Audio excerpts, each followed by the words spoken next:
it's Jess Harnell said it. When you're a voice actor, it's a small V, but it's a capital A, and that's the key. You're acting in character, and that's just the voice that they have, and apparently it worked. It definitely worked. Right, you were just landing so many roles with Disney at that point in time. Can you remember anyone else who auditioned for Darkwing? Because I remember with Bonkers, you said Jim Carrey was there. Can you remember anybody notable that went for Darkwing as well? Oh yeah, gosh. I don't know that I was privy to it. I'm pretty sure Sir Laurence Olivier, Richard Burton. Who else? Don't tell me. Bruce Willis, definitely Bruce. Anthony Hopkins, I'm assuming. Anthony Hopkins was there. Yul Brynner. Yeah. And Meryl Streep. Oh, really? She would have been a great Darkwing, actually. Yeah. I kicked her ass. Yeah, of course. So there. Yes. So was it a different process to Bonkers then? Because I know with Bonkers you said, I think you were brought back maybe 5 times, I think, for Bonkers. 5 times. So with this one here, can you remember, 5 times. So you auditioned and was it a case of, well, we found our man, or did you have to come back a few times? How was the Darkwing Duck process? Yeah, I want to say it was like 2 or 3 times. Yeah, because they didn't know, they were going back and forth as to whether or not he would have a certain, and I just thought, oh God, I'm not going to do that. Really? So they were toying with the idea of giving him that lisp, kind of, were they? Yeah, a little bit. But the most important thing with him was attitude. He has no superpowers. He's a pretty good detective. He's got lots of gadgets. So it was more Batman than anything else. Batman with a little shadow in there. I mean, he had the thunderquack. He had the motorcycle, the gas gun. Suck gas, evildoers. And one of my favorite things was when, I don't know if I told you, but I remember when, because it went to ABC, it was very, very, very popular. And they went, oh, geez, let's put this on network on Saturday, not just, 5 days a week. And so they put it on there. And a couple episodes in, I guess ABC called me in, and at the beginning of a recording session, and they go, "Now, we just want to make sure you are saying suck gas, evildoers, right?" And I said, "Yeah. I mean, he's got a gas gun. It's like it's kind of a passive weapon, and that was part of the idea. You throw a rope and it wraps around them and knocks them down. Well, they're not going to blow up and die, right? So a gas gun knocks them out. They're not going to be shot in the head. So there were these sort of PC, user-friendly weaponry. And so the gas gun was a part of it. And they go, okay, so he's saying suck gas, evildoers. And I go, yes, that's absolutely what he's saying. And they go, and then they go quiet and they go, okay, well, do me a favor. Really hit the G on gas. Because suck ass, evildoers. It's not the same. And I went, all right. Thank you. Suck ass, evil. Got it. Ding, ding, ding, ding, ding. Party poopers. So, it's like, they're writing the lines. I can't help how it sounds. It's not my fault. Yeah, I know. You have a problem with G's, apparently. So, touching back, so you said they were toying with the idea of giving Darkwing Duck a lisp, or the spitting, like Daffy and Donald. What is it with duck characters? Why do they have to give them that speech impediment? What is it something about the design of a duck? What is it? Why? I don't know. It's not. It wasn't my idea, and it lasted for 10 seconds. I went, okay, well, no, that sucks. Anything else? Why do you think they gave Daffy and Donald, like both ducks, the same speech? Like, why do you think that was the case? I don't know. I think, first of all, ducks don't talk. Yeah. Brandon, I don't know if you knew that. Now I know. You see now. See that there's a problem inherent in the system. Yeah. But I don't know. I think it's partly giving. It's part of giving a cartoon character a goofy sounding voice, and it's built into the model. Certain characters just have to sound a little little dim or a little too undim or whatever. And, you just have to mold it to fit. And I just think that's, up until that point, all the different characters had speech impediments. And, so I gave him Tigger and said, that's all you get. With you having so many lead roles, you had Winnie the Pooh, and you had Darkwing, and you got Bonkers. Was there ever a point where everyone else in the Disney community were like, well, if Jim's going for it, why am I bothering? He's going to get it anyway. Like when you're auditioning for a role. To this day, no one will audition for anything that I'm auditioning. If you hear Jim's going for it, it's like, well, why waste my time? you know he's going to get it. So true. Exactly right. Yeah, it's a well-known fact. I can't believe you knew that. Yeah. It's so true. I have my sources.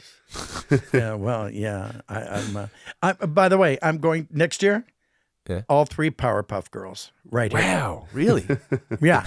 Oh, no, I just made that up. But it sounds good. If we can get that going on the interwebs. Make sure you clarify, because that would have been a big headline on comicbook.com or something. Oh, okay. Yeah.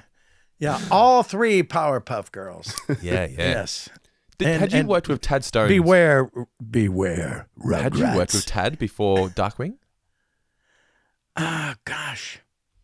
That's a good question. Like, would he have been aware of your work when creating Darkwing? I'm just interested to wonder, like, whether... Do you think he had you in mind? Better. Do you think he had you in mind when he created the Darkwing Duck character? Like, do you think he had anyone in mind? I can't think that I can't flatter myself that much, but it's very possible. I mean, I've known him for 100 years. All the guys over there at Disney character voices and Disney TV animation. Jim Magon, Mark Zaslav, Ed Wexler. I could go down the list, and I'm going to stop, Toby. I'm going to stop because if I keep going, I'll leave somebody out, and that won't be right. But yeah, I mean, we were all. It was interesting. I mean, we were all kind of in our prime, in our 30s, or and cable television was exploding. People nowadays think it was there forever, but when I was a little boy, there were 4 stations: ABC, NBC, CBS, and whatever public television was back then, UHF, and that was it. And then all of a sudden, boom! All these cable channels opened up, and they needed programming. They really, really needed programming. So Disney started cranking out, Tailspin, Darkwing, Bonkers, just on and on and on, Gummy Bears. Yeah. Oh yeah, absolutely. And so, I think I was a little bit of it was being at a good place at a good time, right place at the right time, whatever the expression is. Also, right people at the right time as well. Because it wasn't just the idea; they had to have the right people behind the voices as well, to make it work. Oh yeah, and writers, producers, animators. Yeah, no doubt about it. Right. I've read online that apparently Darkwing Duck, the show, was a last-minute replacement was originally going to be a proposed reboot of the Rocky and Bullwinkle show, but apparently Disney didn't have the rights to the characters. They only had the home video rights. So they went, okay, scrap that plan. Let's come up with something different. And that's where the idea for Darkwing Duck was actually born. Wow. Now that I didn't know. Yeah. Rocky and Bullwinkle were not Disney. No, but because Disney owned the rights to the home video. The home video. So they just assumed they owned the rights to the characters, but they didn't. Once they did some research, they went, wait a minute, we own the home video rights for Rocky and Bullwinkle, but not the rights to go and make new episodes of the show. Gee, Rocky. Okay, well, I don't know what to say. Yeah. Let me pull a rabbit out of a hat. Yeah, I could do a terrible Bullwinkle for you. Yeah, but God bless June Foray. And you were saying earlier about the inspiration for the Darkwing character. Apparently, he was also inspired by. There was 2 episodes of DuckTales, and it was called 00 Duck, starring Launchpad McQuack as a secret agent, and an episode called The Masked Malad, with Scrooge McDuck became a masked vigilante superhero wearing a purple uniform and a cape. And they kind of combined the 2 elements together. That's sort of another idea of where the Darkwing Duck was, where Tad got the inspiration for Darkwing Duck as well. Mm-hmm. Oh, yeah. Yeah, definitely. The Scarlet Pimpernel was in there, and I don't know that Launchpad was ever going to be the hero. I mean, I think he's born to be a sidekick. Well, in the original idea, he actually was. So the original premise was going to be called Double O Duck, where he would be like a James Bond-esque hero, like agent, and it was going to be Launchpad McQuack, and he was going to be that. Wow. But it turns out, again, due to copyright, they didn't own the rights to the term double O. Well, that's true. That I knew. Yeah, that I knew. They couldn't do. But I didn't know that. I didn't know the part that it was designed for Launchpad. Yeah, Launchpad was going to be Double O Duck. That was going to be Launchpad McQuack. And then when that failed, Tad was then tasked with the idea, all right, come up with a new hero. Darkwing Duck was born, and that's where it all happened. And then he thought Launchpad, we're still going to include Launchpad, but we'll include him as the sidekick for Darkwing. And that's Darkwing Duck was born from that. Wow. You heard it here, folks. So it just sounds like back in the day, Disney just didn't know what they owned and what they didn't. Yeah. Well, I remember Double O Duck. I remember that coming up. Yeah. But that did not fly. No. And Can you Robo Duck was another one. Robo Duck, okay. Yeah, and that was not Robo Duck. Oh gosh, it was Hamilton. It was his character that Robo Duck. Oh, and he had a wheel, and he was Gizmo Duck. Gizmo Duck. What's it? Yeah, they ended up being Gizmo. Yeah, they had the same problem, I guess. Oh, so it was going to be originally called like a Robo Duck kind of thing. Okay, and that Robo Duck. Yeah. Wow. Yeah. Okay, there you go. Yeah, So, very interesting. A lot of incestuous stuff going on back then. With the Darkwing name, though, do you ever know what the inspiration for the name Darkwing came from? Just because it sounds like a cool superhero? Is it? No, I was never privy to that. I wasn't it was already called Darkwing before you got there. But I thought it was pretty cool. Yeah. Oh, yeah. Yeah, and I thought it was a damn fine name. Darkwing Duck, absolutely. Yeah. Anything dark is good. How was he originally pitched to you? So when you're creating the voice, what did they say to you? What did they say they wanted? And then what did you bring yourself as well? Well, it always had a slight Batman aspect to it, a slight Scarlet Pimpernel aspect to it. And, then they threw in the single dad, which kind of gave him a whole new dimension. And I thought it was understated. Great. Yeah. Oh, I know. And of course she eventually, Goslin, Chrissy Cavanaugh, God rest her soul, and E.G. Daly took over the role, the great E.G. Daly, magnificently. Yeah. But she was Quiverwing Quack, and she, had her little bow and arrow with suction cup arrows on it, and it was great. And it was a really cool addition. And she would show up on Darkwing's missions, and it was like, oh God, now I have to protect my daughter and get the bad guy, So it was crazy. So she was a real interesting curveball. It was kind of brilliant. Okay, your daughter is going to show up. Wait, what? I'm fighting crime. No, get home and do your homework. Oh, do the dishes too. So. It was really interesting, and I think it added a whole new layer. It was wonderful. Because a lot of those shows, they had that buddy aspect, didn't they? Like we touched on Tailspin during our commentary recently, where Baloo and Kit Cloud Kicker and things like that, and Mowgli and Baloo as well. But I just thought it was so interesting to have this superhero being a single father of a daughter. It was just I don't think it had really been done before, had it? On a Disney show, anyway. Yeah, not on Disney. Has it been done since? I can't think of another one. It probably has, but nothing springs to mind. But yeah, was that element to his character? Were you aware of that when you first went for the role? Or was that something they added in later on? Like, were you aware he was going to be a single father? Oh yeah, from day one, yeah. Because such an interesting character. I had two daughters. Yeah, and my daughter Livia is the oldest, and she got called Goslin at school. Really? And that's cool. You would or think, did she not like that?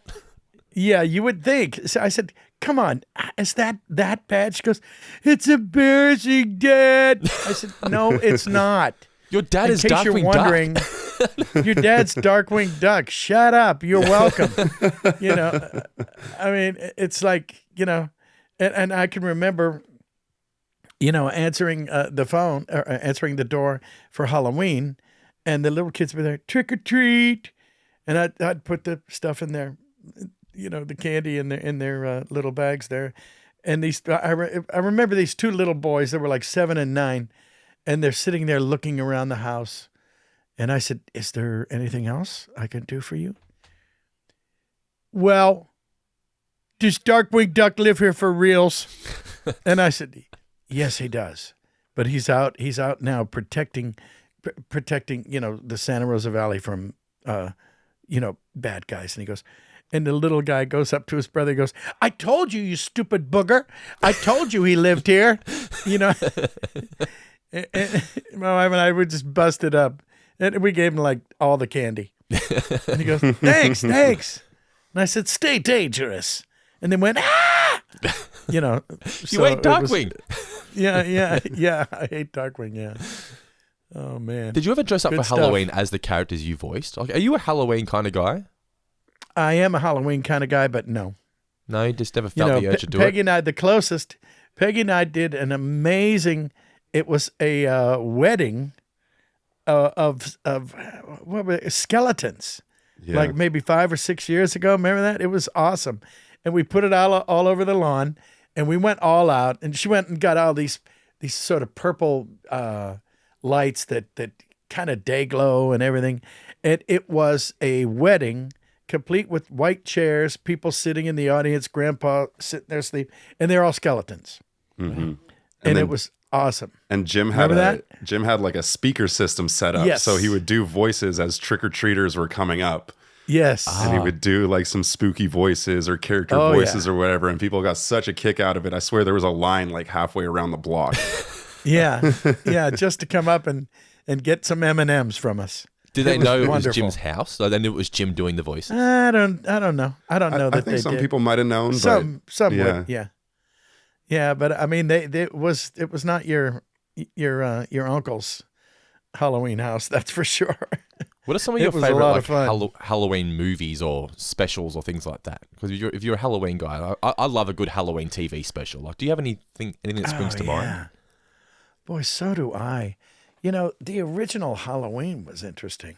I thought, with Jamie Lee and the gang there, and I'm not a big fan of just slasher, splasher, blah blah blah. I really like. It's like when it comes to movies like that. I mean, The Exorcist is way up there, and it was all cerebral. It was all, in your head, and it wasn't like boo. The boogeyman jumps out of the closet or what have you.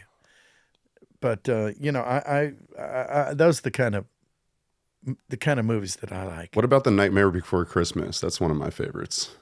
You like that movie? That was a hell of a good movie. I like that movie because you can watch it twice. You can watch it for Halloween and Christmas. Yeah. You're right. That's double a good up point. on it. Or if you're like me, I just watch The Muppet Christmas Carol whenever I feel like it. So yes, that's true. But I'm excited for this. I'm excited that you're a Halloween guy, which means that we can do a Toon'd in Halloween special in a month or so. Oh yeah. Oh, I'm sure. I'll do some homework and see what I've got in my dig up those spooky voices. Yes. Beware of hitchhiking strangers. You mentioned Christine. You mentioned Christine before. Gosling. Let's get back to Gosling and Christine. Let's talk about working with Christine, because she, for those who are unaware, she also played like Chucky Finster in Rugrats. She was Babe. Yeah. She was Dexter in Dexter's Laboratory, but she was Gosling in the show. So let's talk about your favorite memories of working with Christine. Oh my God. She was just a gem. She was, I'm trying to think, she might have been from Utah. She was from a small town girl. Chris, look that up for us. She brought all of that. Christine Cavanaugh. She brought all of that sort of wide-eyed innocence to it, and I think it sparkled through in the character. And I, she was just a doll. I was crazy about her, and we were all just so lucky to have her, and she was just a bright, shining light. And she would occasionally, sneak something by Ginny, our director, And we thought she was doing it on purpose. And then Ginny would hear it and she goes, no, that's, she said, well, I can tell you one thing. I'm not going to be going after some guy with a maniacal laugh. And I guess the preferred pronunciation is maniacal laugh, but she said maniacal, and we all just died. You know, and it was just perfect. And she had that kind of pure sense of putting it out there. And she wasn't worried about looking, oops, like I mispronounced something. No. It was her instinct. And, you know, I've got an expression, instincts are the best stinks. Yeah. And she was just pure. And I think that's what really came across in Babe, too. You know, it was that sweet heart of hers that came through. What character were we confirming that she played? What's that? In which one? We were just trying to confirm which character she played. I got her IMDb up here. I know. No, where's she from? Utah, Christine? Where's she from? I thought it was like Wyoming. She was. Yeah, where was she from? Chris is looking it up now for us. It just says nothing American. on the Wikipedia page. She was no, just it just a says doll. American. Okay. Yeah, we unfortunately lost her several years ago, which is just a tragedy. Yeah, such a young age. Yeah, a long time. Yeah. But she Layton, Utah. Legacy behind. Yeah, from Layton, Utah. Utah. There you go. Yeah. There you go. But yeah, I love that. Great. I love that you said that, you know, she would deliberately mispronounce words, because that just made it so much more relatable as a kid. Because you'd watch it, and when she's playing a kid, you felt like you were watching a kid playing the role, because a kid would pronounce words incorrectly, you know, by accident. But she just knew to do that. That's just, it's genius, really, isn't it? Yeah, you're right. It wasn't a fox pass. It was, you know, it was true. Did anyone else improvise, or is that mainly your shtick? You know, like I guess that is improvising in a different way. It's reading words differently. But did anyone else improvise on the shows that you worked, like particularly Darkwing Duck? Did anyone else improvise? Was it like an improvise off, or was it just let Jim do his thing and we'll work around it? Yeah, well, I was the worst or best, depending on your opinion. You know, and gosh, I don't know, 80%, 70% of the time we didn't have everybody there. Like, for instance, I can tell you this, you know, Darkwing Duck and Launchpad McQuack. Yeah. That's the team, right? We did one show at the same time. Wow. You and Terry, that's it. A show, Terry and I, we did a show out of the 109. I don't even know how many there are. The interwebs know. 92 episodes, I believe, of the show. Yeah. Is that what it was? Yeah. Yeah. Well, we did a show together. That's it. I wonder if knowing that, because, you know, we've discussed Bonkers in the past, how, you know, you were able to sort of create this real life conversation because you were in the same room with yourself, essentially, right? And you've always, with myself. You always say that, you know, the conversations when the people in the room always feel more natural because you can bounce off of the energy. I wonder if, knowing that you weren't in the same room with Terry, if you go back and watch the show now, whether you can sense a difference in the chemistry compared to that of a Bonkers. I wonder if you can. I'm not too sure. You don't reckon? No, I don't. Because I have thought that, you know, and you know, I'll occasionally, you know, late night I'll be sitting there and I go, all right, I'll watch a Darkwing. You know, just because it's on Disney Plus, it's an easy evil, and it's like a nice. It's like revisiting an old friend. You know, stopping by somebody's house that you haven't seen in a while, and I get a kick out of it. I do. I mean, it's like I say, visiting an old friend. So I don't. It doesn't. It doesn't bother me. It's not like, oh man, I should have this or should have that, you know, because I don't leave anything in the locker room. I bring it all. You know, I treat everything. Every single session is the Super Bowl for me. And it has to be, you know, regardless I don't of which know any other way. Play. Yeah. Yeah, I mean, regardless. Yeah, it just doesn't matter. It has to be that way. So when you go back and watch those old shows, like you said, late night, you whack on a Darkwing. Does it make you want to pick up the phone and just give Terry a call? Like, do you get nostalgic like that for it? Yeah. Well, I haven't seen him in a couple of years, but it's always great to see him, you know. And you know, we have a pretty good bond.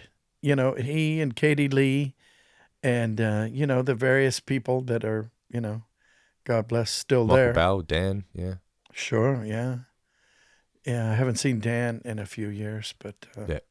But yeah, Well, he's obviously, busy. so he played your psychic. So yeah, that's incredible to think that. So, and why was that? Was it just he lived in different cities? Like, why was Terry not around to be in the studio? yeah, he actually had a radio show in San Yeah. Francisco.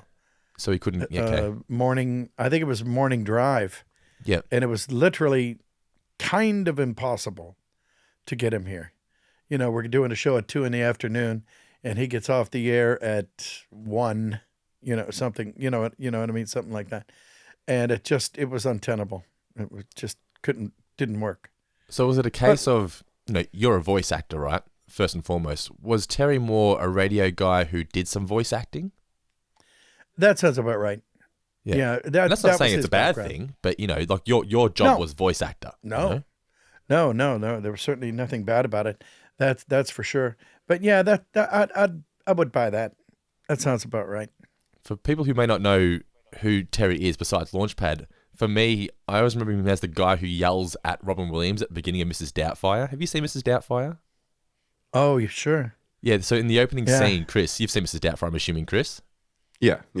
In the opening scene where Daniel, played by Robin Williams, is improvising the bird coughing on the cigarette, and he's saying, we can't have a children's cartoon promoting smoking, blah, blah, blah. And the director says, Daniel, what are you doing? You got to say what's in the script. Well, that's Terry. That's Terry telling off Robin Williams in the opening scene there of Mrs. Doubtfire. Well, someone had to straighten him out. Did you ever have moments like that though? Like in Mrs. Doubtfire, there he's not unimpressed with what the character is doing for a kids show. Did you ever have moments where you went, A, this character wouldn't do this, or B, should we really be doing this on a kids show? Did you ever have a moment where you sort of questioned what was being put out, or what was being asked of you? Well, I told you the suck ass evildoer line, right? I mean, we covered that, right? So Yeah. okay. No, but there's things no, between trying to sneak in a little naughty word here and there, but promoting smoking, for example, like things like that. Where's the line for you? No, well, there was certainly nothing even remotely close to smoking. I suppose for me. when you have Disney over you. I have every cigarette I've ever smoked in my life in my hand. Yeah. That's how many I've smoked. Yeah. And because I always knew, and it's not that I'm particularly virtuous. I just thought it stunk. Yep. I just thought my dad smoked, God rest his soul. And I thought, okay, that stinks. Why are you doing that again? How much fun could it be? It stinks. So very childish, but I'm sure better for my health overall. But what was the question? Sorry. Oh, it was just about did you have a moment where you went, I'm not so sure about this being in a kids show, but yeah, obviously with Disney as your overseer, I'm pretty sure Disney would have made sure nothing like that got through anyway. Yeah. I in fact I have to say there were certain little shorts that I've done for Disney over the years, and don't tell anybody this, but there was a thing called Toon'd Disney, blah blah blah.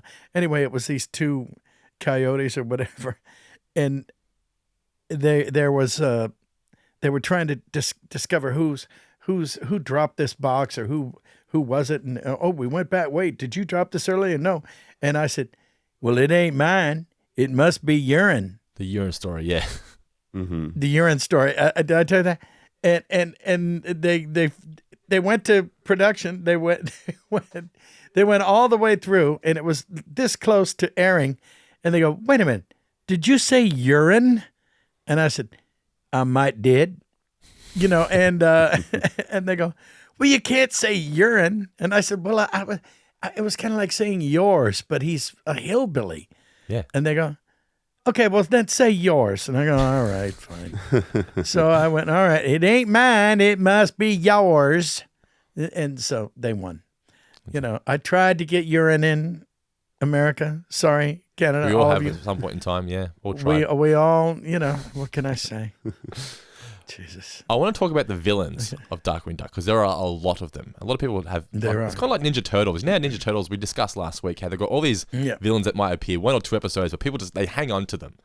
but they loved the villains of Darkwing Duck were just so memorable. But the key ones were like Megavolt. Let's talk about Megavolt, Dan Castellaneta, right? Oh yeah. Obviously, he was working on The Simpsons at the same time because The Simpsons started in '89. Yeah, I think they'd started. Yeah. Yeah. So when I understand they did well with it.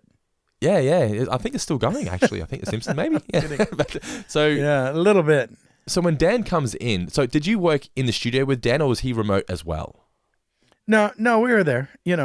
Everybody that lived around LA, we'd all come into the studio. So tell us about Dan? Like, I'm a huge Simpsons fan. I got my Simpsons podcast. So what's it like working with Dan? I'm a huge Dan fan. He's a great guy, funny as hell.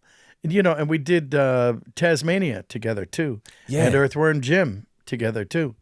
So he's he's so gifted.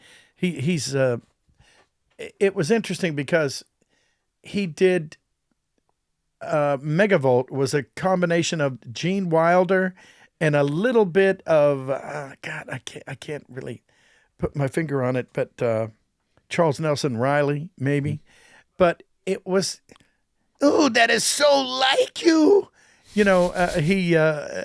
It was just a takeoff on mostly Gene Wilder, and I thought it was brilliant because he was so frustrated.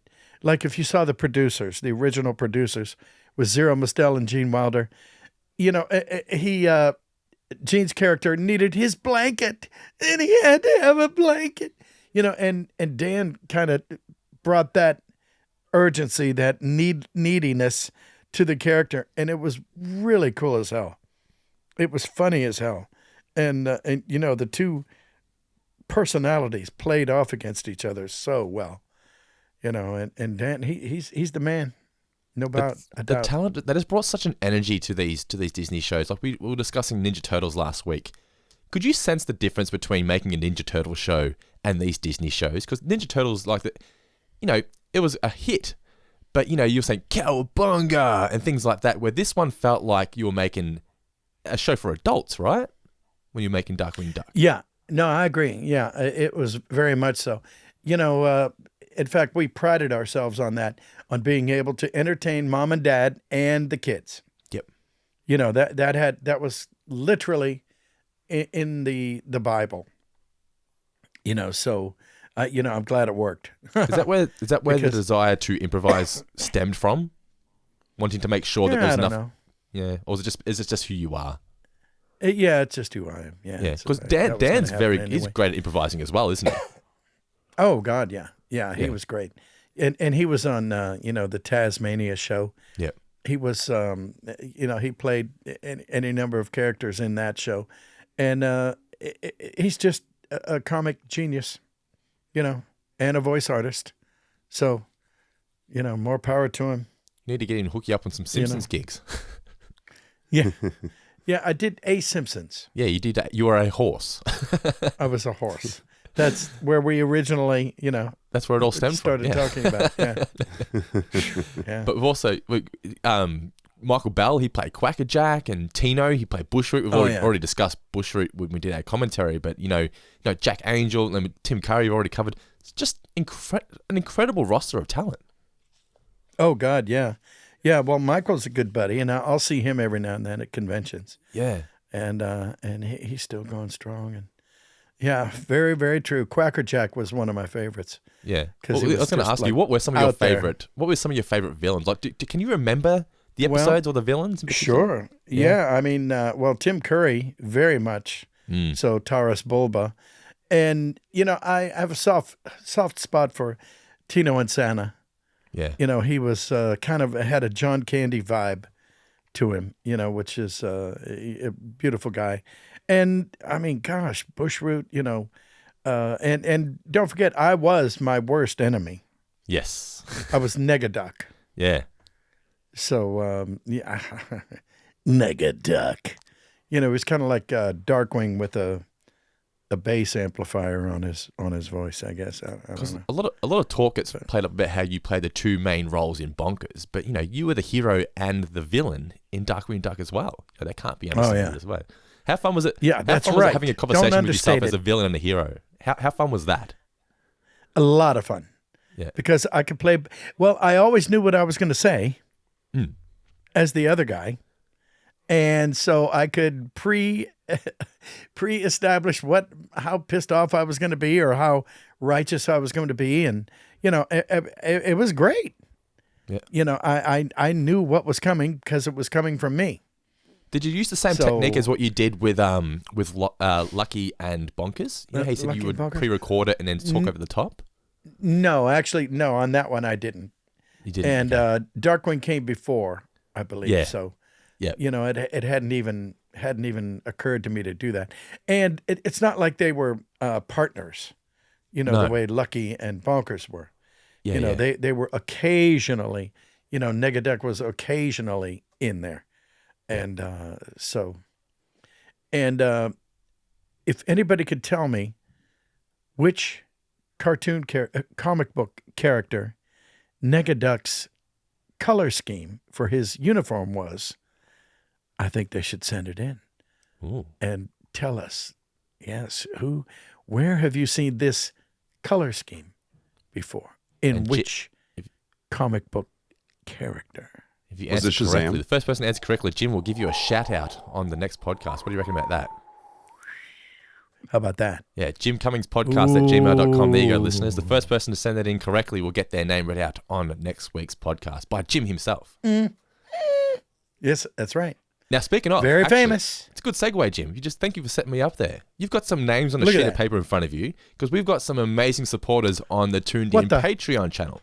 And these guys, they contribute to the Patreon. They get access, early and ad-free access to this show, plus also access to our bonus podcast called Cummings Commentaries, where each month we go back and we do an audio commentary on a classic Disney animated series, whether it be Tailspin or Bonkers or Darkwing Duck. And even the characters themselves make a guest appearance, if Jim voiced them, of course. But Jim, let's do some shout-outs to the people who have been so generous to support us on Patreon so far. Alrighty. Are you ready? Are you ready? Will Gunty, Amy O'Neill, Michael King, Matt, how about Matt Cartelli, and Gregory Montoya, and the world-famous Crossover. Sounds like a villain.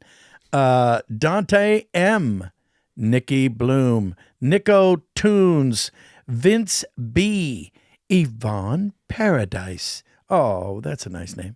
Gowdy Damon. Damon? Yes, Damon. T. Chalk. T. Chow. The Squonk.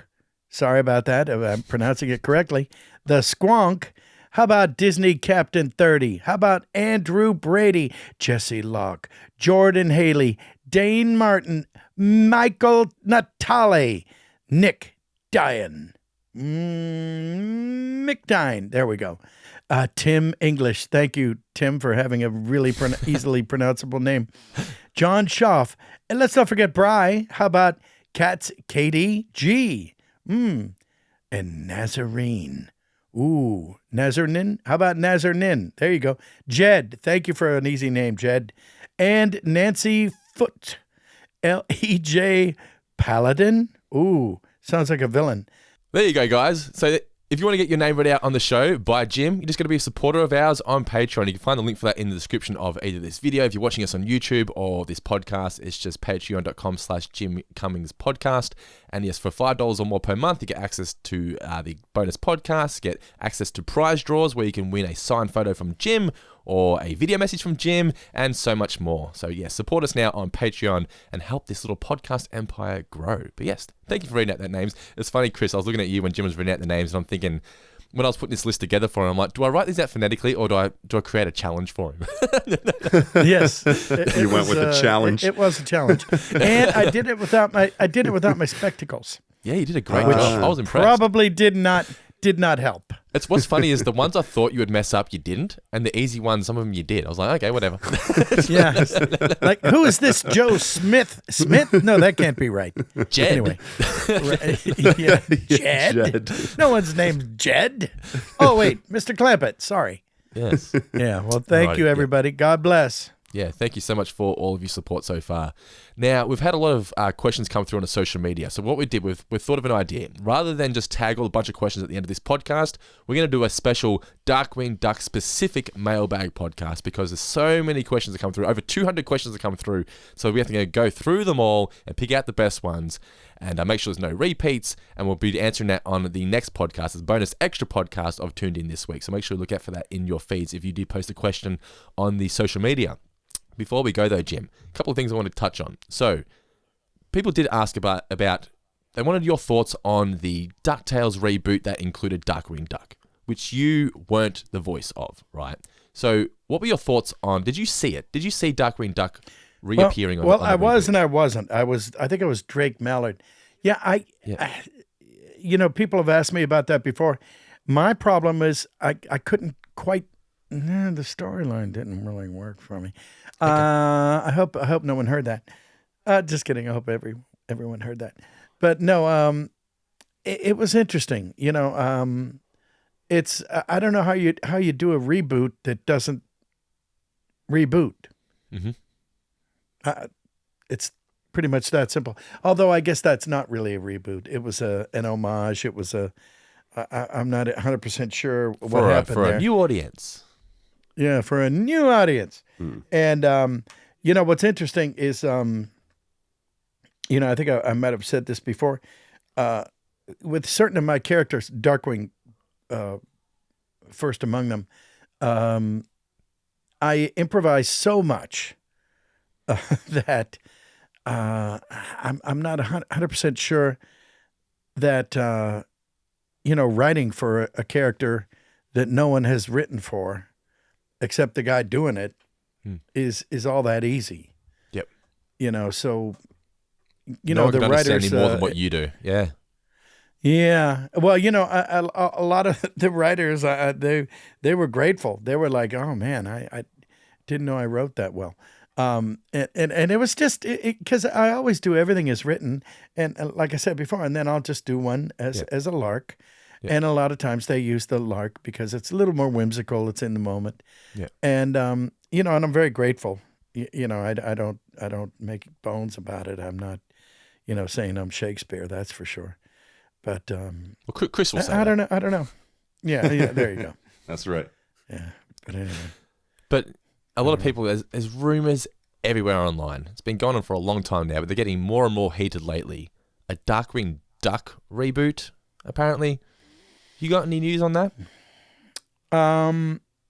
Stay tuned. Oh. 2 O's.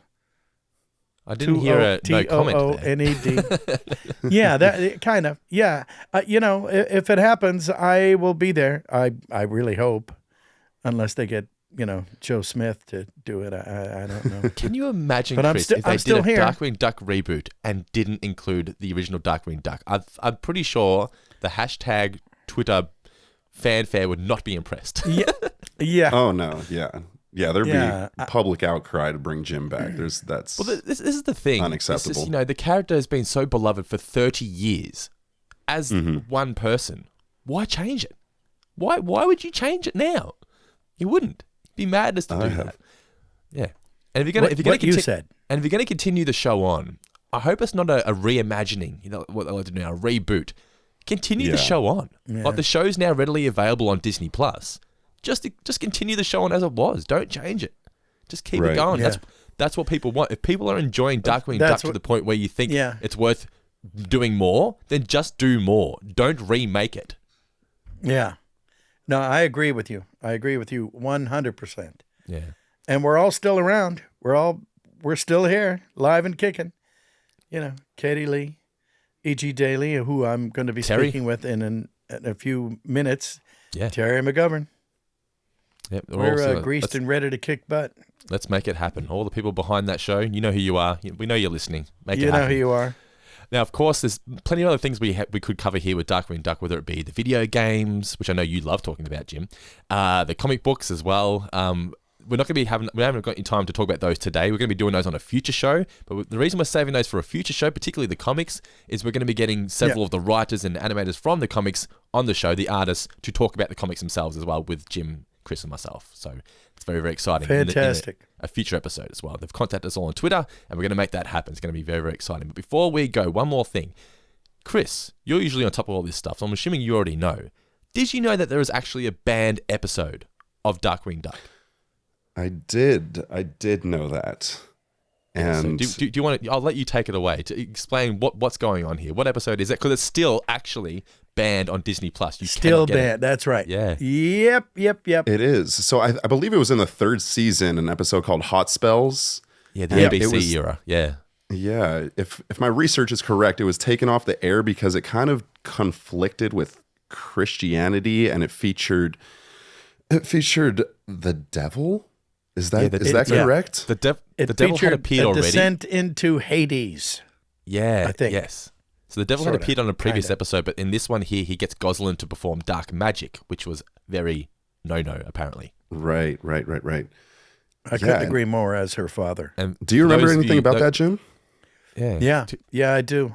And it was very interesting at the time when we're recording it, and I was going, oh, okay, well, this'll play well in, Amish town or, at the Vatican. And so we'll see what happens here.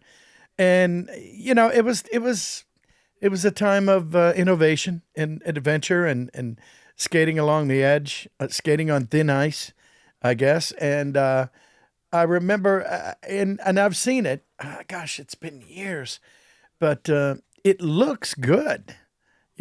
Satan looked good. Very nice red tones, had beautiful horns. Played by Marty Ingalls.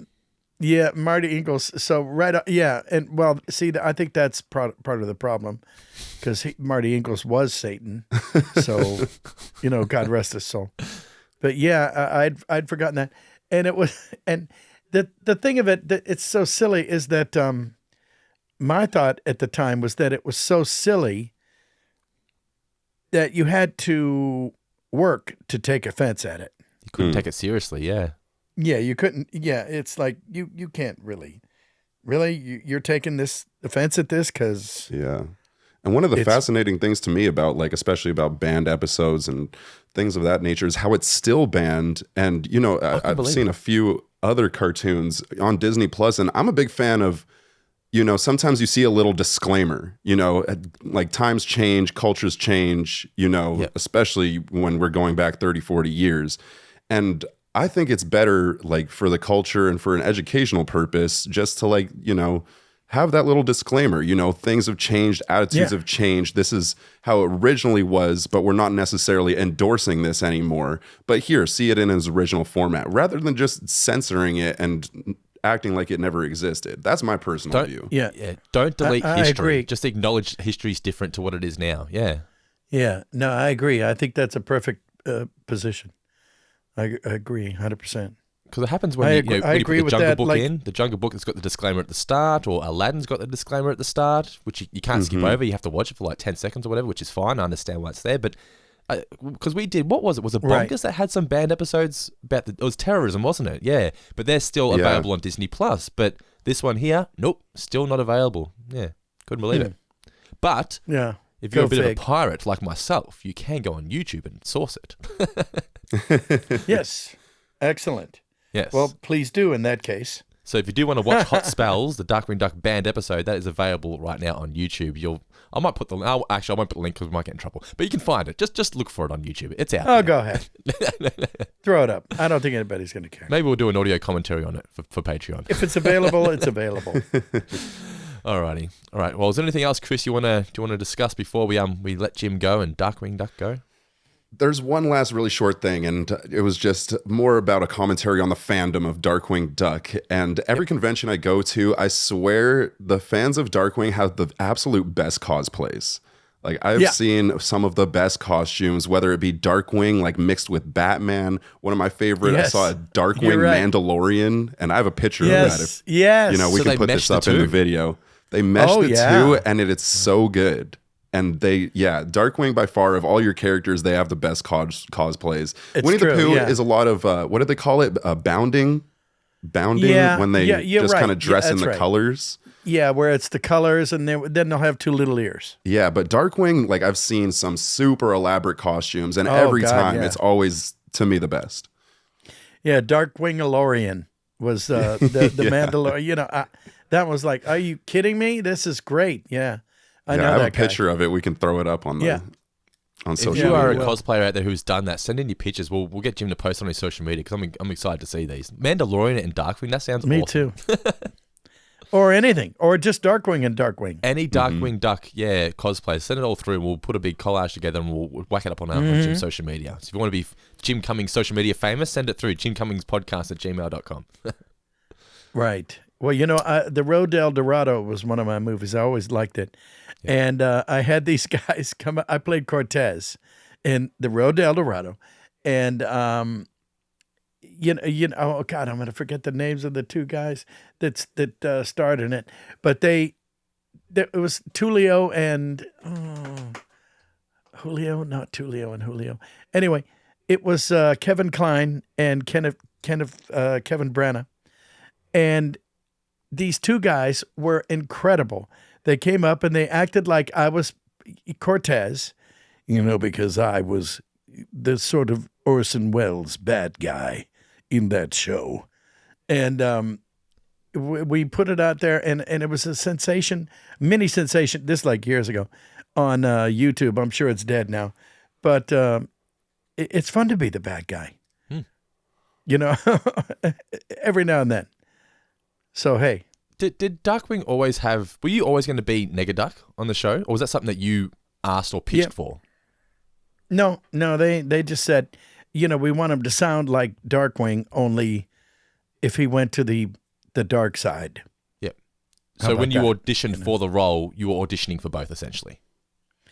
Yeah, well, Negaduck wasn't there yet. It was Darkwing only.